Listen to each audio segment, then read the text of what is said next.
Bollywood star hero Saif Ali Khan పై దాడి ఘటనలో CCTV ఫుటేజ్లో కీలక విషయాలు వెలుగులోకి వచ్చాయి. సైఫ్ అలీ ఖాన్ మీద అటాక్ జరిగే 2 గంటల ముందు వరకు ఇంట్లోకి ఎవరూ రాలేదని నిర్ధారైంది. అర్ధరాత్రి 2 గంటల 30 నిమిషాల ప్రాంతంలో ఈ ఘటన చోటు చేసుకోగా రాత్రి 12 గంటల తర్వాత ఇంట్లోకి ఎవరూ వెళ్ళినట్లుగా ఆనవాళ్లు లేవని పోలీసులు అంటున్నారు. దీన్ని బట్టి చూస్తే లోపలి వ్యక్తులే సైఫ్ అలీ ఖాన్ పై దాడి చేశారని పోలీసులు అనుమానం వ్యక్తం చేస్తున్నారు.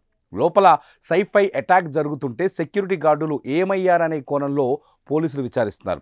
ఇదిలా ఉంటే సైఫ్ పిల్లల బెడ్రూమ్ దగ్గరే పని మనిషితో దుండగుడి ఘర్షణకు దిగడం మరింత షాక్కు గురిచేస్తోంది. దుండగుడు పని మనిషి మధ్య గొడవ జరుగుతుంటే అలికిడి విని సైఫ్ బయటకు రావడంతో అతనిపై దుండగుడు కత్తితో దాడి చేసినట్లు తెలుస్తోంది. అయితే దుండగుడి టార్గెట్ సైఫా లేక అతని పిల్లల అనే కోణంలో కూడా పోలీసులు విచారణ జరుపుతున్నారు.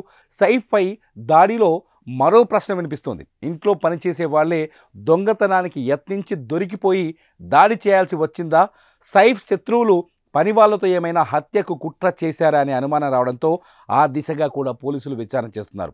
మరోపక్క కత్తిపోట్లకు సైఫ్ అరుస్తుంటే ఫ్యామిలీ ఎందుకు బయటకు రాలేదనే మరో ప్రశ్న పోలీసులకు తలెత్తింది. అయితే ఇన్ని ప్రశ్నలకు సమాధానం రావాలంటే సైఫ్ కళ్ళు తెరిచి నిందితుల గురించి ఏమైనా విషయాలు చెబితే తప్ప ఈ కేసు బయటకు తెలియదని పరిస్థితి నెలకొంది.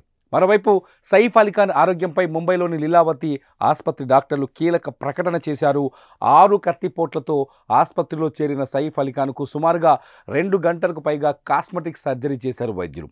ఈ సర్జరీలో సుమారు 2 నుంచి 3 అంగుళాల పొడవు ఉన్న ఓ వస్తువుని బయటకు తీశారు. ప్రస్తుతం సైఫ్ ఆరోగ్యం నిలకడగా ఉందని, అతనికి ఎలాంటి ప్రమాదం లేదని చెప్పుకొచ్చారు.